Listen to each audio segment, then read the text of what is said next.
Вы смотрите программу «Актуальный интервью», в студии Дарья Короленкова. Здравствуйте. Судебный процесс с участием присяжных заседателей – это особый порядок рассмотрения уголовных дел, где вопросы вины разделены между профессиональным судьей и коллегией обычных граждан. Об особенностях рассмотрения уголовных дел с участием присяжных заседателей и права граждан при их привлечении мы сегодня поговорим.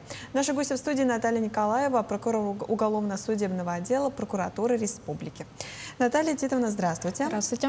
Что такое вообще суд присяжных? В чем ее главная особенность? Давайте немножко разберемся в теме. Да, конечно, суд с присяжным заседателем – это в первую очередь особая форма уголовного судопроизводства, которая осуществляется параллельно не только председательствующим судьей, как профессиональным судьей, но и обычными гражданами, которые не имеют юридического образования. Здесь необходимо акцентировать внимание на следующее обстоятельство, что имеет место быть разделение функций. То есть здесь мы говорим, что председательствующий судья, это у нас профессиональный судья, он решает лишь вопросы права. То есть мы говорим, что судья, он разрешает вопросы о квалификации, о мере наказания, разрешает ходатайство по процессуальным вопросам. А судьи же факта, это у нас судьи присяжных, недаром мы их так именуем, как на практике, так и на теории, поскольку судьи присяжных заседателей, они отвечают на три главных вопроса.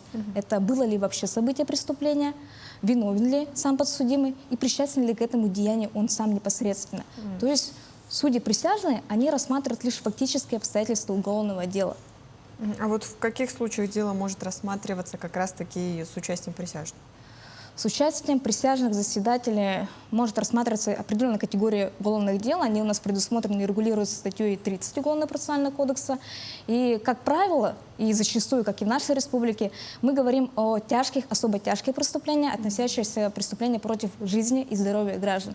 К примеру, за текущий год, за прошлый год на территории Республики Саха-Якутия были рассмотрены уголовные дела с участием присяжных заседателей за такие деяния, как предусмотрены санкции, как статьей 105 Уголовного кодекса Российской Федерации, это у нас убийство, и частью 4 статьи 111 Уголовного кодекса Российской Федерации, когда мы говорим про причинение тяжкого вреда здоровью, повлекшего по неосторожности смерть человека. А наоборот, тогда какие дела не могут рассматриваться, да, с участием присяжных? Аналогично, как ранее уже указала, указанные действия и возможность рассмотрения с коллегией присяжных заседателей прямо регулируется законодательство, то есть статьей 30 Уголовно-процессуального кодекса. Здесь мы говорим, что не рассматривается с коллегией присяжных заседателей, даже несмотря на то, что относится к категории тяжких, особо тяжких. Это преступление против половой неприкосновенности, по этическим соображениям, разумеется, в отношении несовершеннолетних детей, преступления, относящиеся к террористическому акту, вооруженных актах и так далее. Наталья Титовна, что означает вердикт о снисхождении, да, и как он влияет на наказание?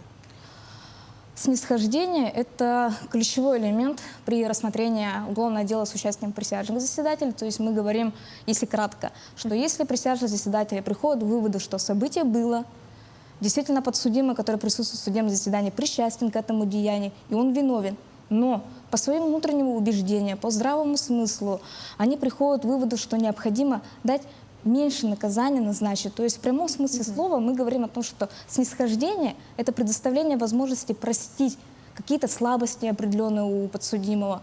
И оно влечет за собой обязательное для применения профессиональным судьей юридические последствия. То есть здесь мы говорим, что если присяжные заседатели приходят к выводу, что подсудимый заслуживает снисхождения, то, как правило, не назначается наказание в виде пожизненного лишения свободы, если предусмотрена санкция.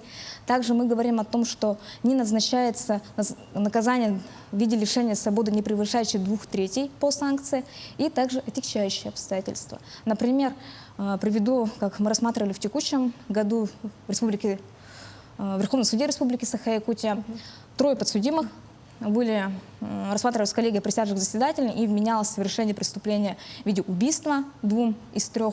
И 3-му вменялось совершение преступления, предусмотренное статьей 316, это мы говорим про укрывательство от того самого убийства.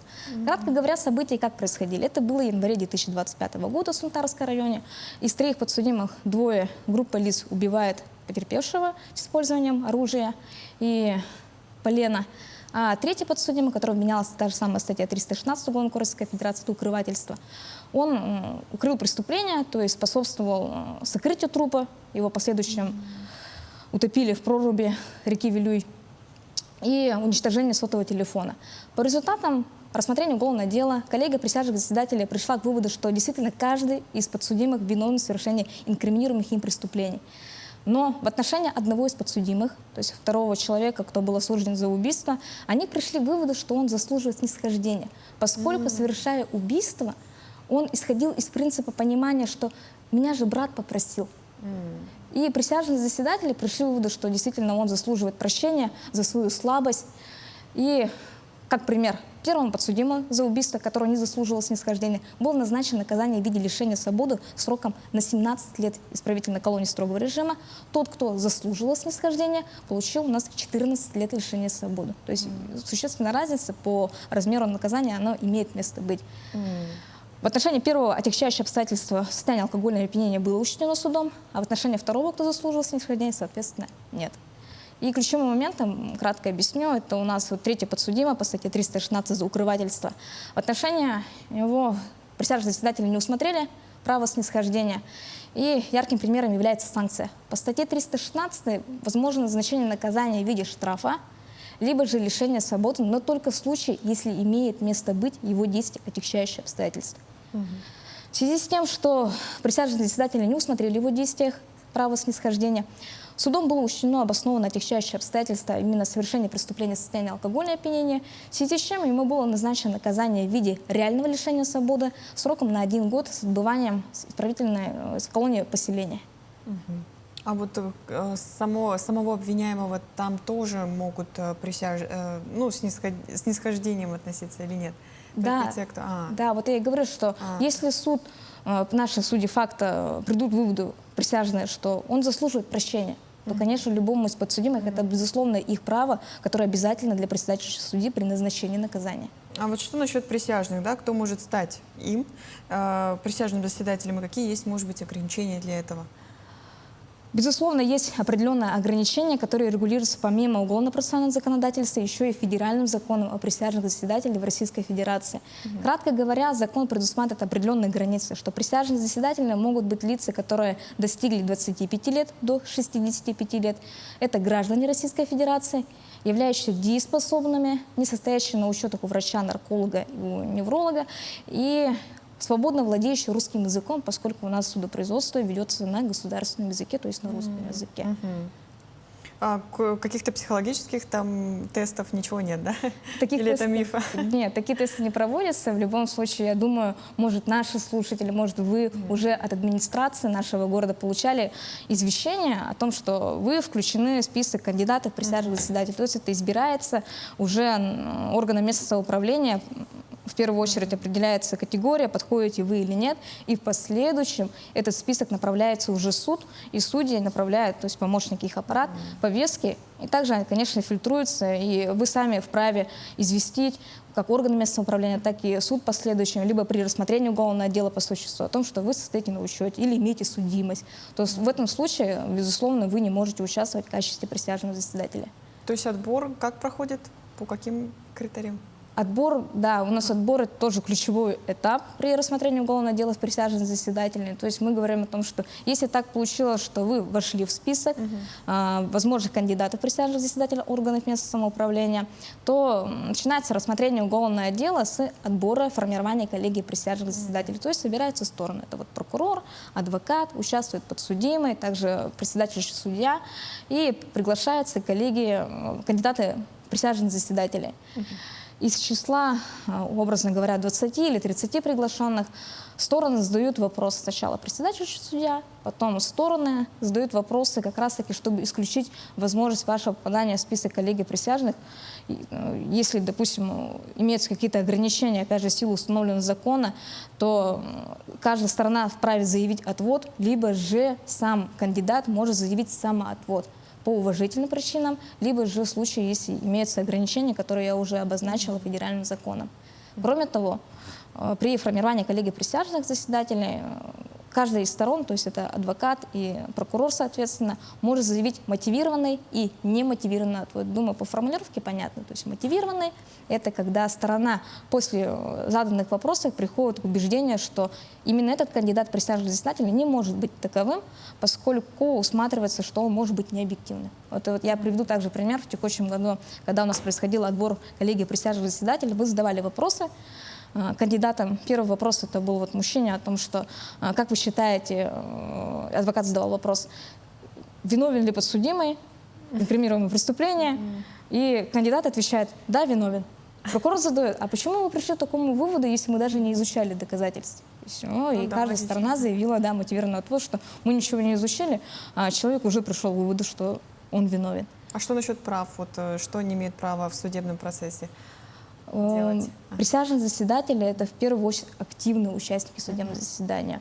Они имеют полное право исследовать доказательства. То есть у нас не происходит, что они пассивно сидят и наблюдают, как сторону что-то представляет. Они имеют тоже право задать свои вопросы через старшину и, соответственно, председателя судью. Задавать вопросы не только подсудимым, но и также экспертам, либо же свидетелям, которые присутствуют в судебном заседании и допрашиваются, могут акцентировать свое внимание, либо же задавать вопросы касаемо исследованных, либо же представленных сторонами доказательств. А главная обязанность у них вот в чем заключается? Обязанность также предусмотрена уголовно-процессуальным законодательством. Это, разумеется, если так получилось, что из кандидатов вы вошли в список присяжных заседателей, то на вас накладывается, разумеется, большая ответственность. Это присутствовать в судебном заседании, являться на каждое судебное заседание, потому что рассмотрение уголовного дела длится с присяжным заседателем не один день, это может неделю, 10 дней. Назначенное время, условно говоря, в 10 часов присяжный заседатель должен явиться. Далее, при рассмотрении уголовного дела по существу с участием присяжных заседателей он не вправе разглашать, высказывать свое мнение, самостоятельно искать какую-либо информацию, допустим, обращаться в средства поиска интернета, пытаться найти какую-то дополнительную информацию, которая сторонами не была представлена. Аналогично нельзя разглашать и делиться даже с своими близкими, какое дело вы рассматриваете, что было представлено сторонами, и, разумеется, опять же, присутствовать и вынести свой вердикт на основе исследованных сторонами доказательств. А вот в судебном процессе, да, если присяжный заседатель все-таки хочет не принимать участие, вот что грозит в этом случае? В этом случае у нас аналогично уголовно-процессуальным законодательством предусмотрена мера ответственности — это наложение штрафа в размере до 2500 рублей.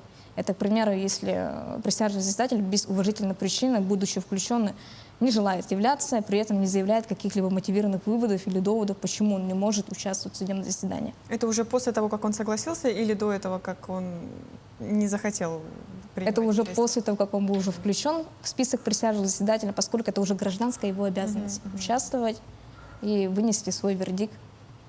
Ну да, я думаю, желательно. А что делать, если присяжный заболел, да, то это и считается уважительной причиной, да? Да, конечно, это всё. вот как раз-таки возвращаясь к тому, что мы не можем накладывать штраф на присяжного заседателя, который вот по объективной причине не может явиться. Но только в случае, если он документально подтвердит, что он действительно болеет, да, направит своевременное извещение в суд, приобщит документы медицинские о том, что я болею, я не могу прийти, то в этом случае он заменяется на запасного присяжного заседателя, и на него не налагается штраф.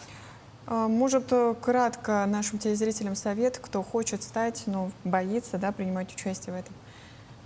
Прекрасно понимая наших телезрителей и каждого, кто, возможно, получает такую повестку, потому что это большая ответственность. Выносить вердикт, решать судьбу человека. Но я хочу призвать наших телезрителей и каждого гражданина, кому выпала такая возможность принимать участие в судебном заседании в качестве присяжного заседателя, не бояться, прийти, внимательно слушать, анализировать доказательства, также задавать вопросы, более активно принимать участие, поскольку это, как я уже сказала, гражданская обязанность. Поскольку мы осуществляем правосудие, это не только судьи, но и наше общество. Я всегда была такого мнения, что наши присяжные заседатели — это в первую очередь голос общества. И лишь их участие нам гарантирует справедливое решение по результатам рассмотрения уголовного дела. Спасибо, Наталья Титовна, что сегодня пришли к нам и рассказали действительно интересную тему. Благодарю. Я напомню, это была программа «Актуальное интервью». До встречи в эфире.